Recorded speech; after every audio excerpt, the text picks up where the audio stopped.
से 5-10 साल पहले का समय ऐसा था कि किसी से कुछ मदद मांगने जाओ तो वह व्यक्ति आपकी मदद कर देता था।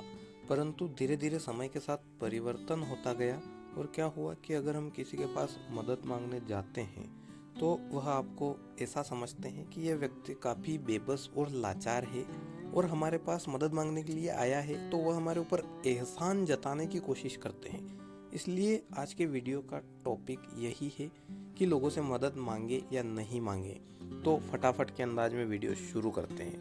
दोस्तों, अभी कुछ ही दिनों पहले की बात है, मैं अपने घर पर साफ़ सफाई का काम कर रहा था। अपन मिडिल क्लास लोग हैं, अलमारी में कपड़े रखते हैं। उस समय मुझे ख्याल आया कि जहाँ पर मैं कपड़े रखता हूँ वहाँ पर नीचे अखबार बिछा के रखता हूँ ताकि कपड़े ख़राब नहीं हो।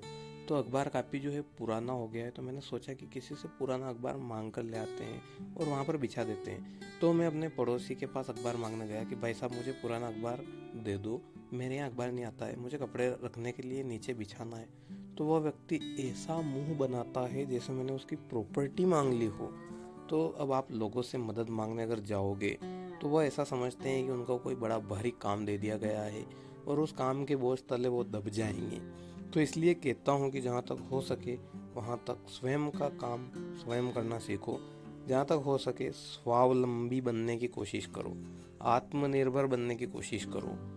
आदमी किसी से मदद मांगने तब जाता है जब वो कोई मुसीबत में हो या उसे कोई परेशानी होती है, तभी वो मदद मांगने जाता है।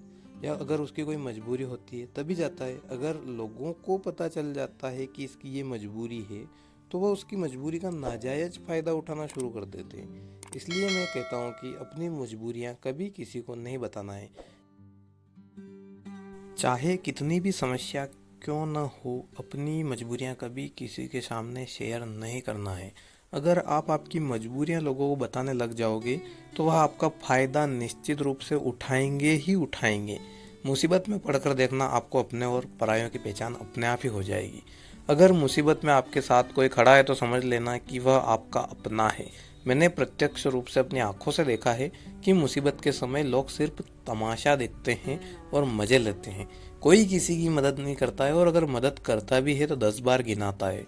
उस समय केवल आपके कुछ खास रिश्तेदार ही आपका साथ देते हैं, बाकी सब रिश्ते मतलब के होते हैं। मैं आपको यहाँ पर कुछ 5 मूल मंत्र दे रहा हूँ जिनको हमेशा अपने दिमाग में बिठा के रखिए कि बिना अपना फ़ायदा सोचे।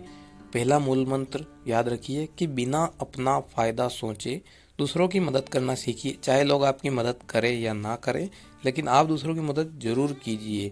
अपने अंदर इंसानियत के गुण रखें ताकि ज़रूरत के वक्त इंसान ही इंसान के काम आता है। दूसरा मंत्र ये है कि बिना स्वार्थ के लोगों से मिलना जुलना सीखिए। अपनी पहचान का दायरा बढ़ाने की कोशिश कीजिए और लोगों से उम्मीद करना बिल्कुल छोड़ दीजिए। किसी से भी किसी भी प्रकार की उम्मीद मत पालिए। तीसरा मंत्र है कि बिना दिखावे की ज़िंदगी जीना पसंद कीजिए और दिखावटी एवं बनावटी फर्जी किस्म के लोगों से दूर रहिए। चौथा मंत्र ये है कि जब भी आप किसी से मिलें तो हल्की सी मुस्कुराहट के साथ लोगों से मिलना सीखिए। और पांचवा और अंतिम मूल मंत्र है कि ईश्वर पर विश्वास रखिए, बिना किसी शंका के सब कुछ ठीक होगा। अगर आपको लगता है कि लोगों से मदद मांगना आपके लिए अच्छा नहीं है तो आपको उनसे मदद नहीं मांगना चाहिए। लेकिन कभी कभी हमें सहायता की आवश्यकता भी होती है और ये स्वाभाविक भी है। सहायता मांगना आवश्यक होने पर संवेदनशीलता और समझदारी के साथ अपनी रिक्वेस्ट लोगों से कर सकते हैं। आपको ये ध्यान में रखना है कि सहायता मांगना कमजोरी का संकेत नहीं होता है, बल्कि हमारे लिए मददगार हो सकता है। तो दोस्तों, ऐसा है कि जीवन में हम लोगों को तो नहीं सुधार सकते हैं। हमारी फिलोसॉफी में हमें सुधारक बनने से बचना है। हमें सिर्फ स्वयं को सुधारने पर ध्यान केंद्रित करना है। हम सुधरेंगे, जग सुधरेगा।